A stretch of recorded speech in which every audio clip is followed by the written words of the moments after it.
E nós estamos numa série de mensagens, uma série muito importante. Nós estamos falando sobre o tema Isso Não Convém. Amém? Esse tema está tratando sobre a vida cristã, sobre os desafios que nós temos, sobre as lutas, sobre as incoerências que nós vemos na nossa própria vida e que nós podemos, pelo Senhor, encontrar respostas e entender também. Essa palavra ela é muito forte, ela é uma palavra imperativa. Quando ela diz isso não convém, é uma afirmação muito, categórica. E eu quero dizer que não seja somente um tema para nós nesta noite ou nos próximos cultos, mas que seja realmente uma palavra de libertação, tá? Porque as igrejas, muitas vezes você está acostumado com condenação, ouvir uma palavra que vai te condenar, que vai te jogar para baixo. Eu não quero dizer para você que isso não convém porque eu quero criticar você. Eu quero dizer que isso não convém porque a partir de hoje não terá mais lugar na sua vida. Porque a partir de hoje não tem mais poder sobre a tua vida.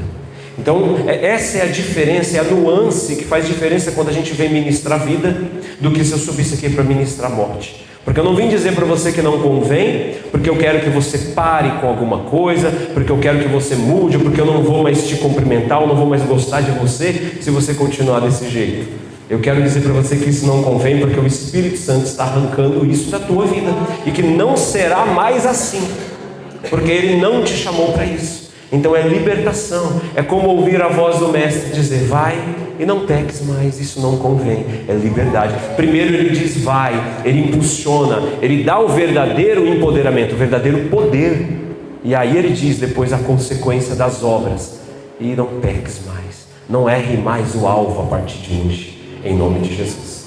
Eu não poderia começar essa mensagem também sem deixar para vocês um abraço do pastor Mateus. Ele me recomendou, vocês sabem que é um pastor. Existe pai coruja e mãe coruja, existe o pastor coruja.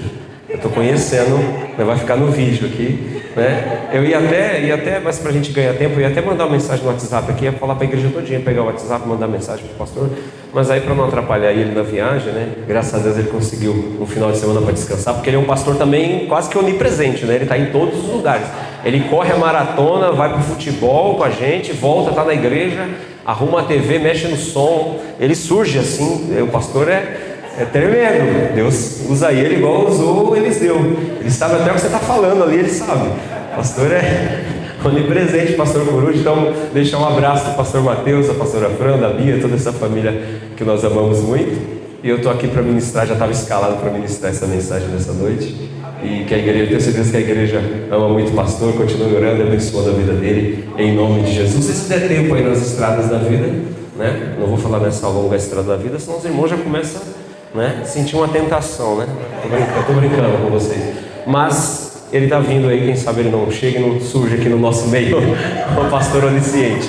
Amém? Mas glórias a Deus. Repita comigo: isso não convém. Amém? E nós vamos falar sobre o tema, abaixo desse tema principal, nós vamos trabalhar nessa noite sobre uma fé morta. Amém? Diga já para começar: uma fé morta não convém. Amém? Eu quero fazer uma introdução sobre isso, irmãos, porque nós tratamos todos os dias isso na igreja, nas reuniões, e no nosso, no nosso comungar, no nosso partilhar, de conversar, de trocar uma ideia, nós falamos sobre isso. O cristão, ele deveria ser especialista em Deus, em amor, em graça, em verdade. Essa seria, ou deve ser, a nossa vocação. Amém? Por isso nós somos chamados para ser, como Cristo. Só que temos vivido uma época de inversão de valores, onde muitas vezes a igreja, ela não é mais especializada, ou o encontro, o local especial onde você possa encontrar essa diferença. E às vezes encontramos na igreja aquilo que já vemos no mundo, aquilo que já vemos aí fora, e a igreja deixa de ser o sal e deixa de ser a luz. Amém? Imagina um exemplo: você chegar numa sorveteria e aí você pergunta sobre o sorvete, é falado sobre todos os tipos de sorvete. Na hora que você pede o sorvete, ele diz: não, mas aqui a gente não tem sorvete para oferecer, a gente só fala sobre o sorvete. Imagina você chegar numa padaria, perguntar sobre pães, sobre os frios, sobre todas as coisas ali, e aí depois, quando você vai pedir o pão, e aí a padaria diz: não, mas a gente não tem pão aqui, a gente só está agora falando de pão, Estamos ganhando dinheiro ainda falando de pão, falando de sorvete. Imagina que absurdo seria você levar seu carro no mecânico, ele falar, mas não botar a mão no seu veículo, e você fala, você vai arrumar? Não, mas eu não arrumo, eu só falo, eu só sento com você, converso, critico, falo sobre a solução, mas eu não arrumo mais veículos. Seria uma incoerência impossível de nós harmonizarmos com a nossa realidade, não é verdade? E talvez você já passou por isso. Eu que sou da área da tecnologia, trabalhei muito tempo com manutenção de hardware. Se você leva um computador e a gente não arruma, o risco de você não sair vivo é grande, né? Porque hoje a vida da pessoa está ali, né? Está tudo ali no HD, né? Está tudo ali dentro dos discos, né? Então você tem que arrumar. E às vezes você chega lá na expectativa, aí cadê meu notebook, meu computador? E aí a pessoa fala, não, mas não dá para arrumar não. Então por que eu perdi tempo deixando aqui, pedindo um reparo, pedindo um conserto, pedindo uma ajuda, se você não é capaz? Eu até brinquei, André, para nunca mais, eu vou falar na empresa, nunca mais a gente usar nem HD SATA e nem Storage ginástica, e fica satanás, aí não dá certo. Aí cai a rede, cai os arquivos, vamos usar tudo M2, vamos usar tudo alta velocidade, né? Mas é complicado isso, irmãos, para nós. É complicado você tratar sobre um assunto, mas não ter a essência do objetivo da existência, sabe, na sua vida. É a mesma coisa que chegar na igreja e falarmos sobre Jesus, falarmos sobre teologia, sobre a Bíblia, sobre a criação, e na hora que alguém pedir, mostra-me esse teu Jesus, você fala, não, mas a gente não tem Jesus, a gente só fala dele aqui, a gente só comenta dele, mas nós não temos nada que mostrar. Então isso é um resumo de uma fé morta, de uma pessoa que foi capacitada, habilitada a fazer a diferença, mas a diferença esperada nunca vem. Vem os conceitos, sabe? É igual aquele cara que fala, eu jogo bola, eu joguei, eu fiz, e você fala, tá a bola, não, mas eu não vou jogar, não vou mostrar, não vou fazer. Aí você fala, então você não joga. Na hora que a gente espera ver, né? Pelo menos o meu irmão aqui, a gente foi na casa dele, ele falou que ia fazer um bolo e fez o bolo. Então eu fiquei feliz por isso, porque fala e tem obras, né? Mas tem gente que não fala, mas na hora não faz. Aí vai lá e compra o bolo, né, irmão? E aí então você é diferenciado, glória a Deus pela sua vida. Que bênção. Mas nós não podemos, irmãos, viver essa incoerência. O Alexandre está rindo, eu não sei o que aconteceu, mas depois a gente conversa no fim do culto. Fé sem obras, ela é morta. Fé morta não convém, porque o que as pessoas esperam de nós é que nós tenhamos uma diferença a mostrar. As pessoas não vão viver só de ouvir falar de um Jesus. Lembra de Jó? Eu te conhecia de ouvir falar, mas agora os meus olhos te veem. Tem outra tradução que fala de contigo andar. Ou seja, a incoerência ela se resolve a partir do momento que aquilo que se fala acontece, que aquilo que se fala se torna real e visível, se concretiza. Aí sim você sai das incoerências da sua vida. É ali que Jó começa a ser transformado, porque existe uma fé, existe uma referência, mas faltava ainda a concretização de uma experiência. E talvez falta para nós uma concretização de uma experiência, mas Deus quer nos dar essa experiência nessa noite, para que não seja só palavras, mas que seja vivo e real, em nome de Jesus. Você crê nisso? Glórias a Deus. Abra a tua Bíblia em Tiago capítulo 2. O versículo que nós vamos ler é a partir do versículo 14. Esse é o texto base, o texto referência para nós. Tiago 2,14. Feita já essa introdução, irmãos, vamos correr um pouquinho aqui na palavra de Deus e aprender um pouco sobre o que Deus quer nos ensinar. Tiago no capítulo 2, a partir do verso 14, ele fala sobre algo muito sério para nós. Precisamos vivenciar essa experiência com seriedade, porque é uma mensagem muito forte. Ele diz assim no versículo 14: meus irmãos, qual é o proveito se alguém disser que tem fé, mas não tiver obras? Será que essa fé pode salvá-lo? Se um irmão ou uma irmã estiver com falta de roupa e necessitando de alimento diário, e um de vocês lhe disser, vão em paz, tratem de se aquecer e se alimentem bem, mas não lhes dão o necessário para o corpo, qual é o proveito disso? Assim também a fé, se não tiver obras, por si só está morta. Amém? Olha que palavra dura, mas é uma palavra real. Ele diz: meus irmãos, o que aproveita se alguém falar, eu tenho fé, eu tenho aquilo que, segundo a Bíblia diz, que move montanhas, que faz milagres, que me faz vencedor, mas eu não fizer nada com isso? Para que receber uma ferramenta tão poderosa se não é para usar? Você recebeu algo poderoso nas suas mãos e você precisa usar a fé que Deus te deu. E aí ele começa a dar um exemplo. O que adianta eu dizer para o meu irmão, vai em paz, vai, se aqueça, compre alguma coisa para você comer, mas a pessoa não tem capacidade, ela precisa de uma ajuda. Então ele diz: que proveito terá? Que proveito vai ter essa minha fé para dar uma palavra para essa pessoa, se muitas vezes eu preciso também me mover? Até porque, irmãos, fé implica em obra. Se você crê, se você tem esse poder, você precisa manifestar esse poder. Então ele vai usando esse exemplo. Nós precisamos meditar a respeito disso, porque esse texto aqui é o texto principal sobre esse assunto. Ele mostra para nós a distinção do que é uma fé viva e do que é uma fé morta. E a gente precisa ter a compreensão.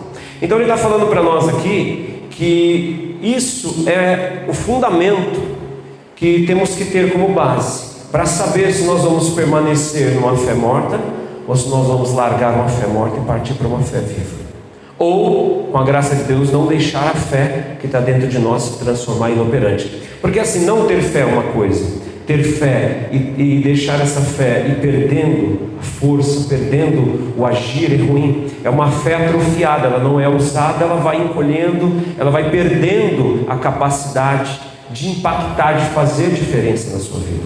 E nós vamos falar sobre vários aspectos aqui, mas esse argumento que Tiago usa é muito interessante. Ele vai muito mais fundo sobre isso quando nós chegamos aqui, irmãos, na sequência. Ele vai falando no versículo 18: mas alguém dirá, porque sempre tem alguém que vai querer contestar: você tem fé e eu tenho obras, mostre-me essa sua fé sem as obras, e eu com as obras demonstrarei a minha fé. Você crê que Deus é um só? Então ele vai dizendo: você crê? Olha a resposta: faz muito bem, até os demônios creem e tremem. Olha que palavra. E aí ele diz: seu tolo, você quer ter certeza de que a fé sem obras é inútil?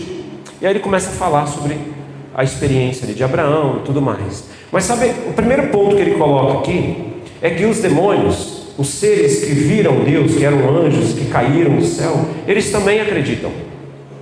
Então ele vai definindo os demônios para nos fazer acordar sobre a diferença que a gente tem que fazer no mundo. Primeiro ele diz que a fé dos demônios é semelhante à ortodoxia e semelhante ao monoteísmo. Eles sabem que existe um Deus, eles creem também em um Deus como a gente crê, como o povo de Israel crê, só há um Deus, eles também creem que só há um Deus. Olha que engraçado. Então Tiago ele vai usando um argumento muito duro, mas para dizer: não seria só pela confissão da fé que você conseguiria fazer a diferença, porque o demônio também confessa a mesma coisa, ele também crê que há só um Deus. E aí ele diz também aqui uma coisa muito importante: eles creem e tremem. A palavra está falando aqui sobre uma emoção profunda. E às vezes você vem na igreja e fala: mas eu creio e eu sinto a presença de Deus, eu choro quando a palavra vem, sabe, eu me jogo aos pés. Os demônios também. Mas eu me jogo e adoro. Eles também adoram, eles tremem. Lembra quando Jesus chegou ali em Gadara? Os demônios vieram, se prostraram, o adoraram. Então Tiago vai falando, sabe, não dá para distinguir uma fé poderosa se você falar: eu creio num só Deus. Os demônios também creem. Ah, mas eu sinto a presença, eu me rendo, eu adoro. Os demônios também se rendem, eles tremem inclusive na presença de Deus. Então como distinguir? Como que a gente pode saber que a nossa fé então é diferente daquilo que já existe? Que até os seres espirituais das trevas creem, tremem, se submetem. Então dizer: eu creio, eu me rendo ao Senhor, eu ajoelho na minha casa, não seria o bastante, porque os demônios também ajoelham. Eles também tremem na presença do Senhor, sentem emoções terríveis ali. Senhor, não chegou o nosso momento, o Senhor vai nos destruir. A gente também sente emoção quando a gente está na presença de Deus. Então a emoção não é referência de fé viva.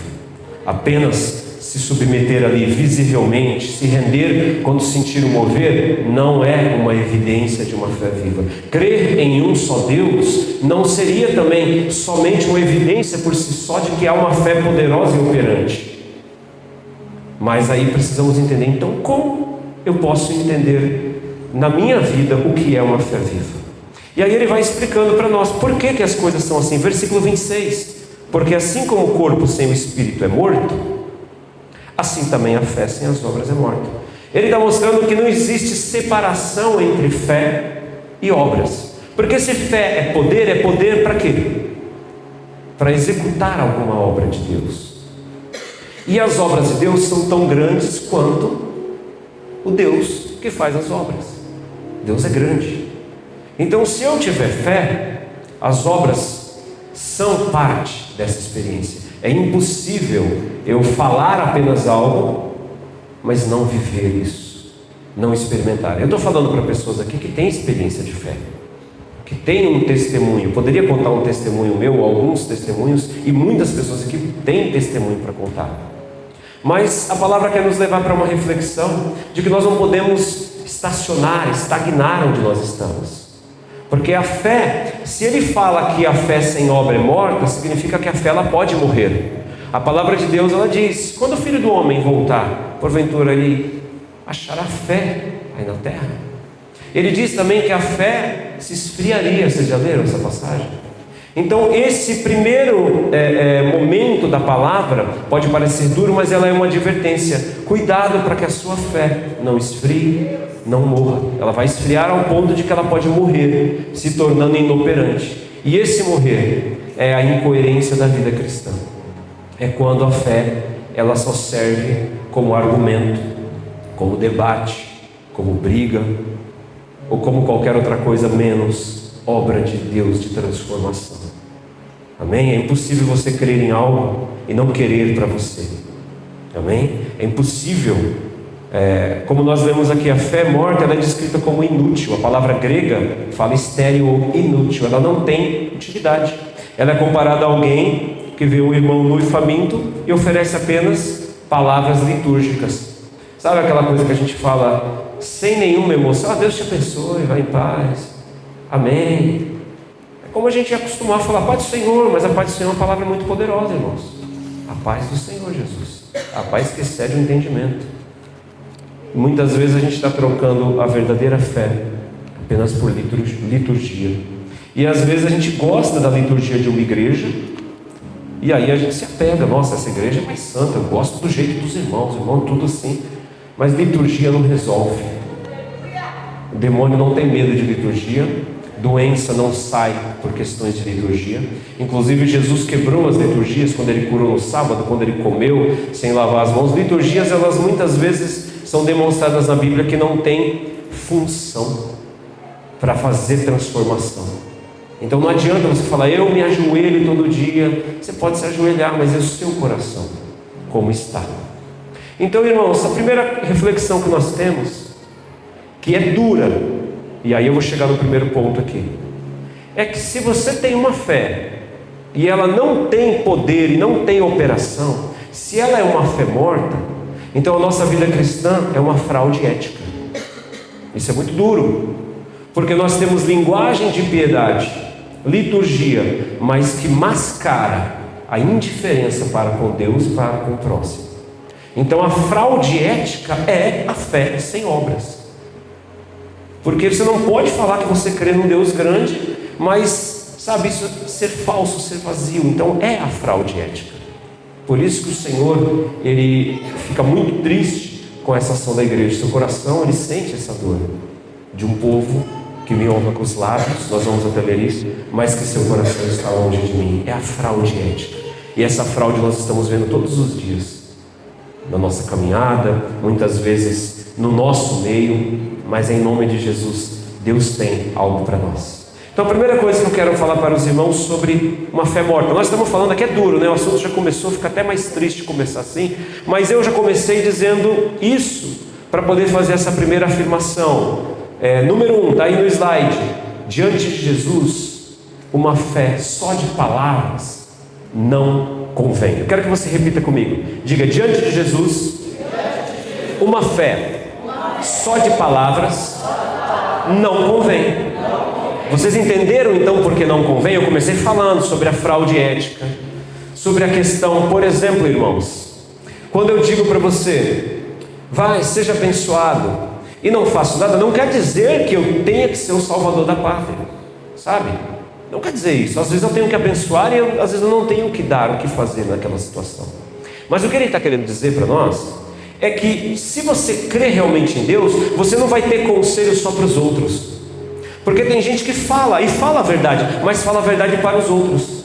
Se essa fé fosse verdadeira, você falaria ela primeiro para você. Então ele está dizendo: vai em paz, seja suprido, mate a sua fome, sabe? É igual aquele irmão que manda no Espírito Santo. Eu oro assim também, porque a gente aprendeu na igreja. Ninguém se sinta aqui chateado. Mas a gente fala: Espírito Santo, vai lá agora no hospital. A gente fica dando ordem. Vai lá agora, pega lá no leito o Espírito Santo. Nossa, se fosse assim era fácil. Uma vez eu preguei falando sobre isso. Nós somos a videira, ele é a videira e nós os ramos. Eu falei: mas tem hora que você quer ser a videira e quer transformar em Deus os ramos.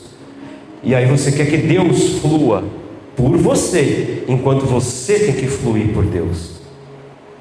E aí a pregação na época gerou repercussão. Teve gente que disse que até escreveu e colou na cabeceira da cama essa questão de quem é a videira e quem é o ramo. Porque a gente quer: vai lá Espírito Santo, vai lá, toca lá, vai lá, prende aquele cara, então já acaba com tudo. É o que as pessoas do mundo falam: se esse Deus é bom, por que ele não foi lá? Por que deixou morrer? Eles querem que Deus faça as coisas, sendo que nós temos que fazer as coisas.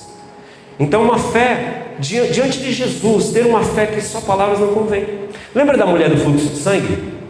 Ela dizia consigo mesma: se eu tão somente tocar, serei curada. Ela dizia para quem? Não é para o outro, não é para a Sônia. Vai lá, Sônia, se tiver um pouquinho de fé, você vai ver sua vida. Não, ela dizia para ela mesma: se eu tocar. Ó, bati até o microfone aqui. Não sei se eu desliguei, se eu não desliguei. O pessoal da mídia vai vendo aí que eu esqueci que eu estava com isso aqui. Amém? Mas entenda isso, ela dizia consigo mesma, para ela mesma, sabe? Se eu puder tocar, eu vou ser curada. Isso é uma fé. A fé que diz para o outro, diz para você também. Você não pode dizer só para o outro: ora, mas eu não vejo você orando. Ora a Deus, não vejo você orando. Larga um pouco a TV, mas eu não vejo você largando. Sabe, ter recomendações para os outros que não são primeiramente para você não funciona. Pode ter certeza. Se você descobriu algo bom, você vai querer primeiro para você e também para os outros. É óbvio. Então, Mateus capítulo 7, versículo 21, Jesus diz para nós: nem todo aquele que me diz Senhor, Senhor entrará no reino dos céus, mas apenas aquele que faz a vontade do Pai. Não é o dizer, é o fazer. Mas também não é o fazer vazio. É porque aquele que faz, ele faz porque ele foi realmente impactado por aquilo que ele acredita. Por exemplo, se você acredita que Deus vai preparar para você o varão, a varoa, você espera como eu esperei. Porque eu acreditei. Eu acreditei e eu esperei. E eu levei 8 anos para começar a namorar. Depois foi 2 de namoro, 1 de noivado e agora 17 de casamento.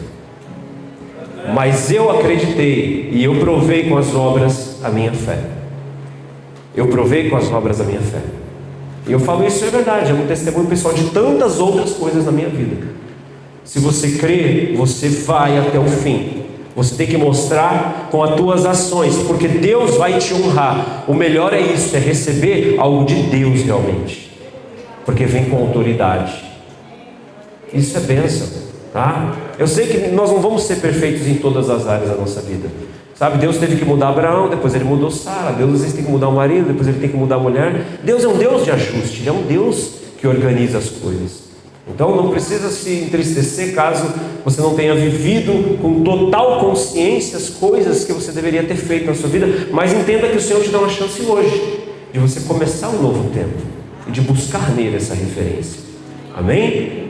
Então nós entendemos isso. A palavra que ele diz Senhor, Senhor aqui, irmãos, Mateus 7,21, no primeiro século a palavra Kyrios, ele era um termo carregado de implicações políticas e religiosas, porque ele denotava autoridade absoluta. Era quase como traduzir dono.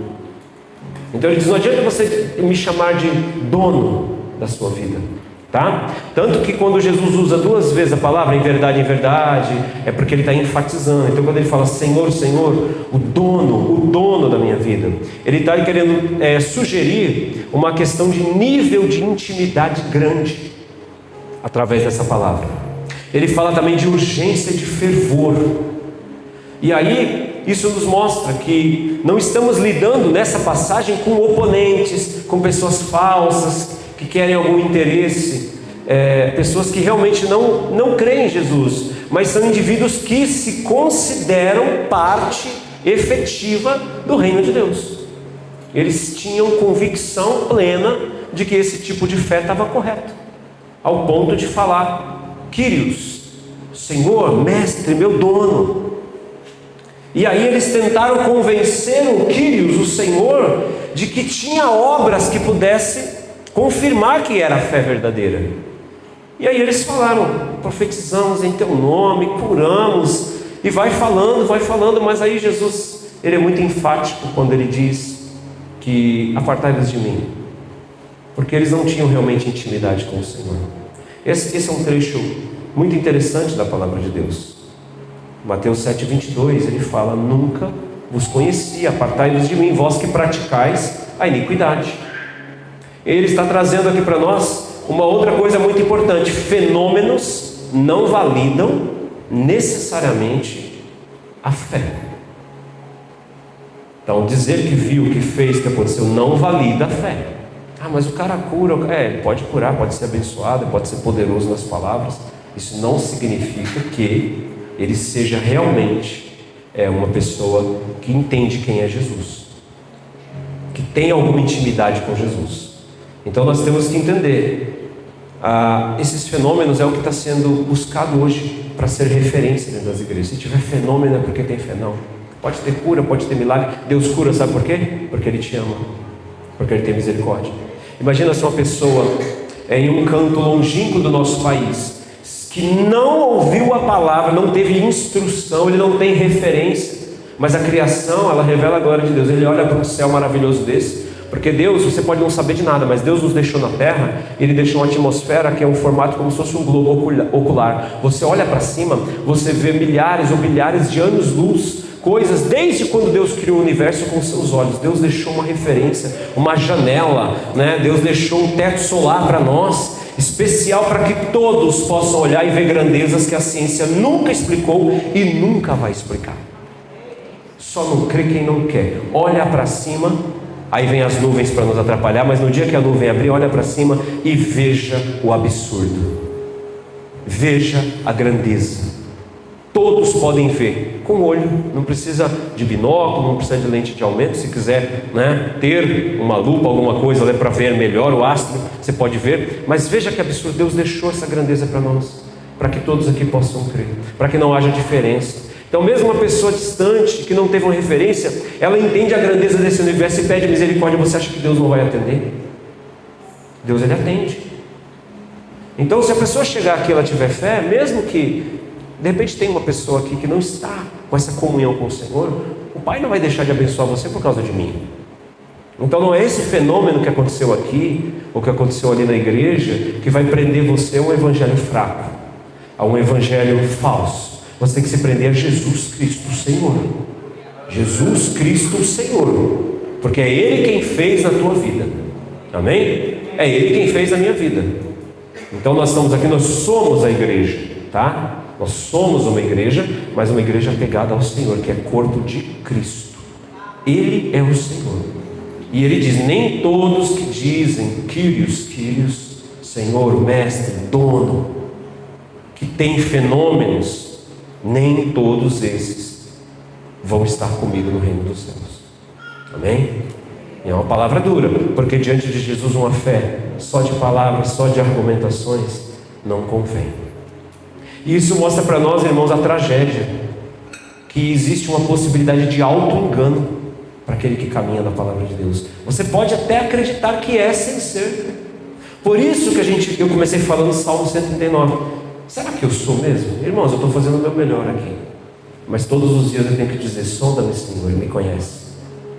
Quebranta meu coração, muda a minha vida. Se eu não for, me muda. Eu não quero enganar ninguém. Eu não quero ser, sabe, uma pessoa aqui para ser pedra de tropeço. Mas tenha misericórdia, dá um propósito para a minha vida, me usa, faz a diferença. Temos que fazer essa autoanálise. Por isso que na ceia falamos: o homem examine-se a si mesmo e coma da ceia. Não é para examinar e não comer, é para examinar, né, se corrigir, entender o mistério de Deus e aí falar: eu quero ser parte, quero participar. Tá? A igreja fala o contrário: examina para não comer. Não, examina para comer, para mudar, para se arrepender, para entender a diferença, para se aprofundar na presença do Senhor. É isso que a palavra de Deus nos diz. Mateus 15:8 diz assim: esse povo me honra com os lábios, mas seu coração está longe de mim. E ele mostra que não é adoração aqui apenas metódica que vai fazer a diferença, porque Deus está vendo o abismo da distância das palavras para o coração. Às vezes as palavras são tão bonitas, os conceitos são tão bonitos, mas o coração, ele está tão fora de mão. E o coração, ele é o centro, onde Deus olha se realmente você é ou não é o teu coração. Está falando do pacto, da aliança, está falando realmente de quebrantamento, de verdade aqui dentro. Às vezes você é uma pessoa que pode parecer incoerente, mas dentro do teu coração existe verdade. Ninguém chegou aqui perfeito, e Deus vai quebrantando você, vai transformando você. O que não pode é o contrário: você chegar aqui perfeitinho, falar: eu pago as minhas contas, eu sou uma pessoa exemplar na sociedade, mas só Deus sabe o coração. Tem gente que não pecou por falta de oportunidade, não por santidade. Tem gente que não fez porque foi criado num lar legal, teve boas referências, teve ali, né, teve estrutura que não deixou ele se perder, mas não significa coração. Coração que entendeu e não fez porque entendeu o valor de viver a verdade. Só não fez porque não conseguiu. E é por isso que muitas vezes estamos vivendo escândalos hoje. Há pessoas que não fizeram e ainda vão fazer. O absurdo. Porque não fizeram por algum outro motivo. Quando esse fator for removido da vida dele, ele vai perder o freio. E aí a gente vai falar: nossa, eu achava que era santo. Não, tem gente que nunca teve santidade, só não teve oportunidade. E no dia que tiver poder na mão, no dia que tiver qualquer coisa, vai ser aquilo que o seu coração é. Por isso que a gente precisa pedir para Deus mudar a gente. Porque senão um dia, se eu for colocado sobre o muito, eu vou botar a perder. Então o Senhor diz: se você fosse fiel no pouco, isso é uma fé verdadeira. Sobre o muito eu te colocarei, eu te provei no pouco. Deus te prova no pouco, tá? Não está tudo perfeito agora na tua vida, então você está sendo provado agora. É aqui que Deus quer ver. E lá na frente, o Senhor tem muito mais para você. Amém? Então essa passagem é importante para nós, porque nós não podemos honrar a Deus só com palavras. E sabe qual é a cura para a gente não ficar só no negativismo, no pensamento triste? Romanos capítulo 12, versículo 2 fala qual é a transformação. O que a gente pode fazer para a gente não ter uma fé só de palavras, para a gente não tentar começar uma mudança de fora para dentro? Romanos 12, 2 diz assim: e não vivam conforme os padrões deste mundo, mas deixem que Deus os transforme pela renovação da mente, para que possam experimentar qual é a boa, agradável e perfeita vontade de Deus. Não vos conformeis com esse século, na tradução mais convencional. O que o Senhor está falando? Transformação é de dentro para fora. Se você se conformar, você vai apresentar primeiro uma forma para Deus, ou uma forma que é aceita pela sociedade, mas aqui dentro não está transformado. Então você não vai começar pela conformação, você vai começar pelo quebrantamento, pela renovação da mente, dos pensamentos, mudar realmente o teu foco, o teu alvo. E aí assim isso vai externar para você em obras vivas. Amém? Segunda coisa importante que nós temos que entender, que está aí no slide, é que diante de Jesus uma fé sem obras, ela realmente é morta. Amém? Diga isso: diante de Jesus uma fé sem obras é morta. Amém? Lucas capítulo 9, no versículo 10 ao 20, fala da multiplicação de pães e peixes. Eu quero só resumir aqui. No versículo 12, ele diz assim: e já o dia começava a declinar. Então, chegando-se ele aos 12, disseram-lhe: chegou-se a Jesus os 12 e disseram: despede a multidão, para que, indo aos lugares e aldeias em redor, se agasalhem e achem o que comer, porque aqui estamos todos em lugar deserto. Olha o conselho dos discípulos: Sabe o que significa esse conselho? Que a mentalidade humana é uma mentalidade de escassez. Na hora que a coisa está faltando, a gente vira protecionista, a gente pensa no nosso e esquece dos outros. Manda cada um ir para a sua casa, cada um se virar nas aldeias, manda correr enquanto dá tempo, enquanto ainda dá para correr, manda o povo ir, é melhor. E aí Jesus, no versículo 17, depois, no versículo 13, ele respondeu: dá-lhes voz de comer. Não vai mandar o povo embora, não vai mandar o povo se virar. Vocês vão dar de comer para esse povo. Você vai fazer a diferença. E aí a Bíblia diz no verso 17 que comeram todos, saciaram-se e levantaram do que sobejou 12 cestos de pedaços de pães e peixes. Você sabe o que a palavra está querendo dizer para nós aqui, irmãos? Não adianta falar para o irmão: vai, pode ir embora, né? Se vira, porque está ficando tarde, porque está ficando difícil. O que ele quer dizer aqui? Ele quer dizer que não adianta ter fé para fugir de problema. Não adianta ter fé para procurar um caminho mais fácil.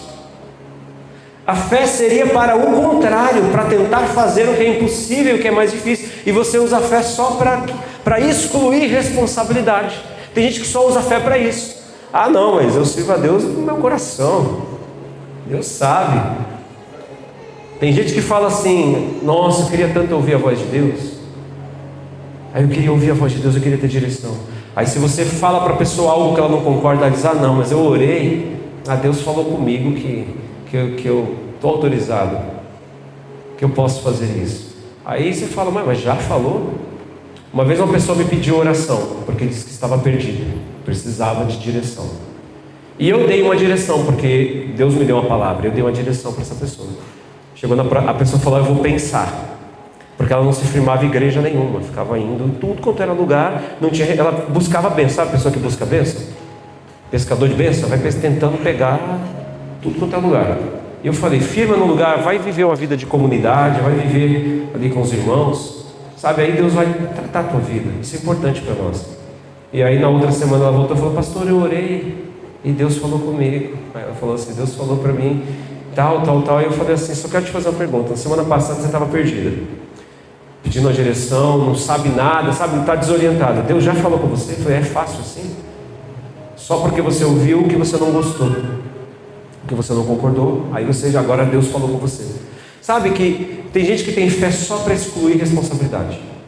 Ele tem fé só para dizer: vai irmão, Deus falou que é você, Fabião. Deus falou para mim aqui que é você que vai lá.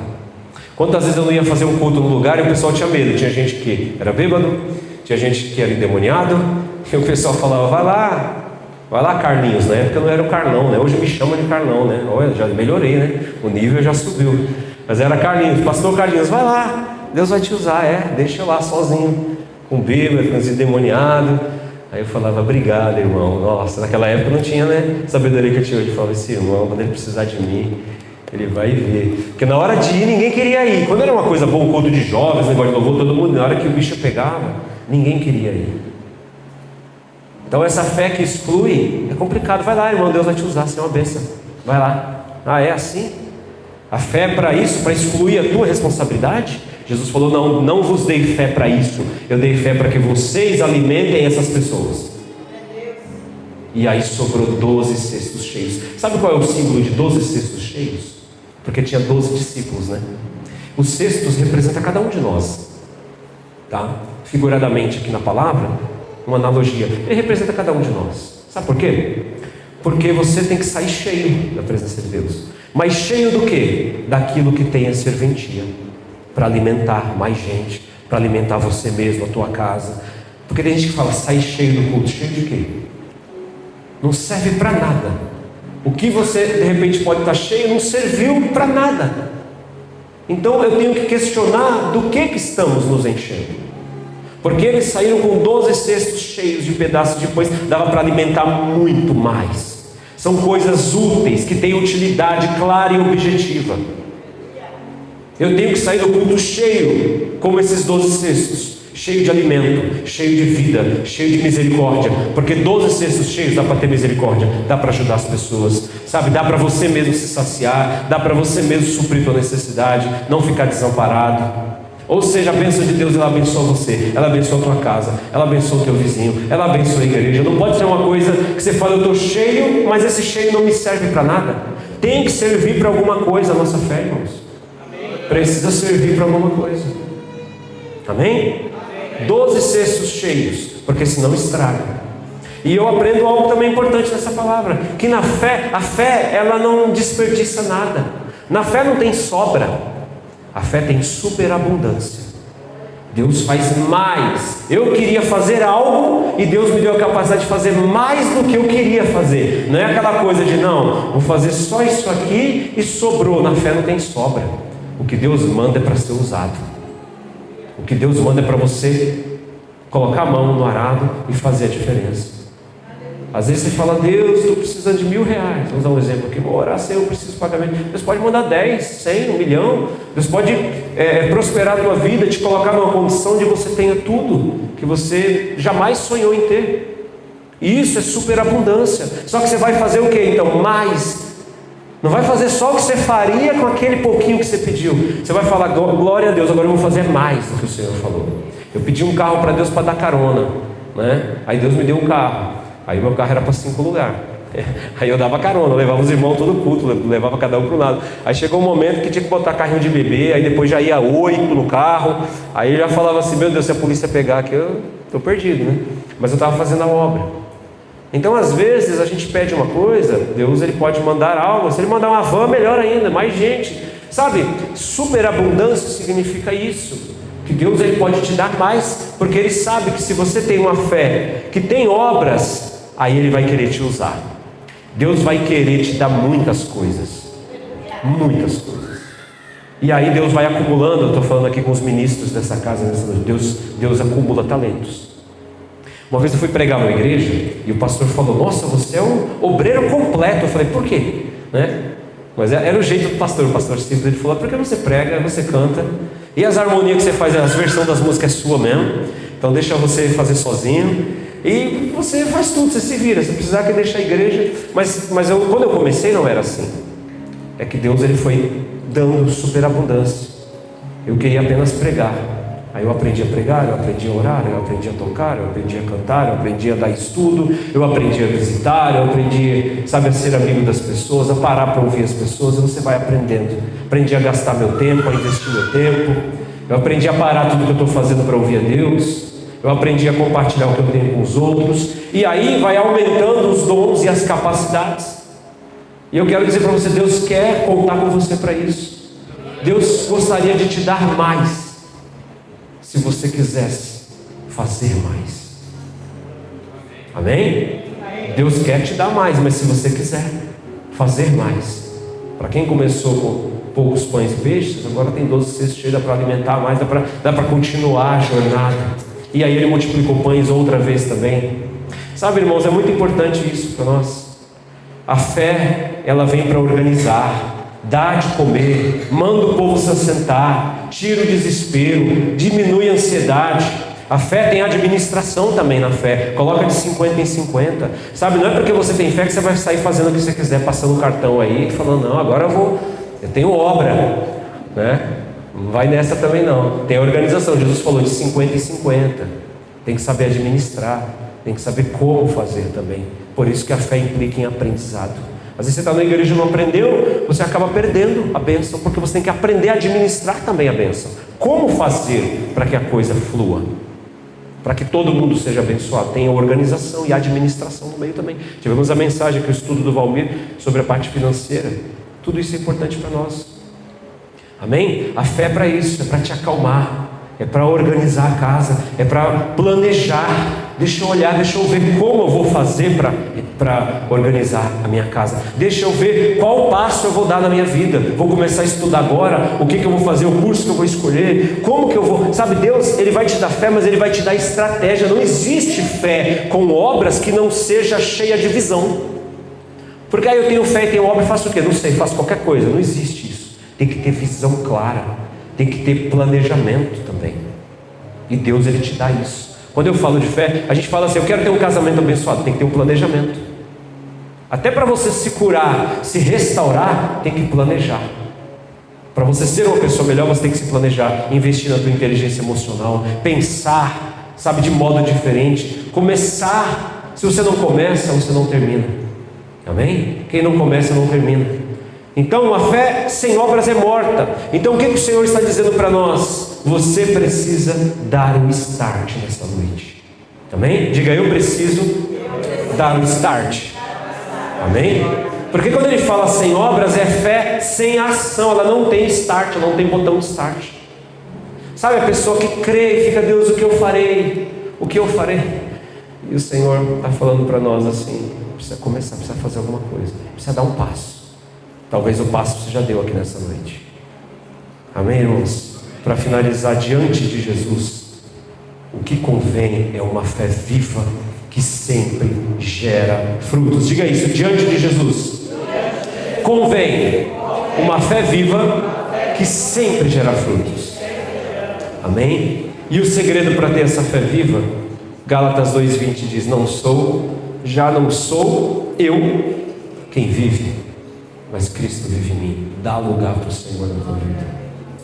Ou seja, não é o meu velho eu tentando imitar um cristão, não é um velho eu tentando imitar a Cristo, é realmente deixar Cristo mudar minha vida, é me convencer de que às vezes eu preciso me converter, de que às vezes eu preciso entregar minha vida ao Senhor. Não estou dizendo para aceitar Jesus de novo, eu estou dizendo realmente colocar todo o nosso ser aos pés do Senhor Jesus e dizer, Cristo, preciso que o Senhor vive em mim, preciso parar de teimar, preciso parar de resistir ao Senhor. Porque como é que Cristo vai viver em você se Ele vive trancado? Como é que Cristo vive em você se você só canta para você? Tem gente, eu dava aula de canto e o pessoal falava assim, mas eu só quero cantar para mim. Eu falei, você veio no lugar errado. Porque cantar é expressar o som para fora, é para ir para as outras pessoas. A pessoa quer cantar para ela mesma, não está merecendo cantar para você. Tem que cantar para Deus e para todos, para que todos sejam abençoados. Amém? Então tem gente que não tem esse entendimento. Ele quer trancar Cristo dentro de si, quer deixar Cristo fechado. Cristo viver em você dá lugar. Deixa Cristo agir na tua vida a partir de hoje. Pare de resistir, se renda ao Senhor, aceite as palavras de Deus, comece de novo se for preciso, mas dê o start nessa noite, naquilo que está parado, que o Espírito Santo toca e você fica dizendo não, mas você sabe que Deus está falando, você sabe.